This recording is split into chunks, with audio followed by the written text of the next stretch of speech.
સત્તા માટે નેતાઓ અંદરો અંદર બાખડતા હોય, પરંતુ જૂનાગઢમાં તો કંઈક ઉલટું ચિત્ર બની રહ્યું છે, કારણ કે અહીંયા તો વૈરાગ્યનો ભેગ ધરનાર સાધુ સંતો લડી રહ્યા છે ગાદી માટે, અને ભાજપ નેતાઓ એમાં અંદર પડ્યા છે. બિલકુલ, એટલે ન માત્ર સત્તા પણ અહીંયા તો સંપત્તિ પણ છે, અને જેટલા પણ સાધુઓ છે જૂના અખાડાના જ આ બધા સાધુઓ છે, અંદર વયમનસ્ય છે. કેતન મારી સાથે ફોનલાઈન પર જોડાયા છે. કેતન, સાધુઓ આમ તો કહેવાય કે સમાજને દિશા દર્શાવે, પણ આજે સાધુઓને સમજાવવા, વૈરાગીઓને સમજાવવા માટે નેતાઓએ વચ્ચે પડવું પડ્યું છે. કેટલું વિચિત્ર દ્રશ્ય છે.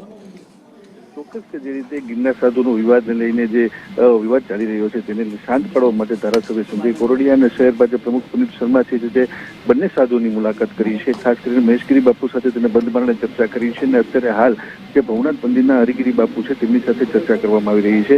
ઉપરાંત વિવાદની મંત્રણાને જે છે તે સરકાર સુધી મોકલવામાં આવશે. આ તમામ બાબતોને લઈને જે રીતે જોવા મળે છે કે હવે નેતાઓ જે છે તે મેદાનમાં આવ્યા છે અને બંને સાધુઓને શાંત પાડવા માટેના જે છે તે બંધ બારણે મીટિંગ કરી અને બંનેને શાંત રહેવા માટેની જે છે તે અરજી કરી રહ્યા છે. જી બિલકુલ, આભાર આપનો. અને આ સાથે જ વોર રૂમમાં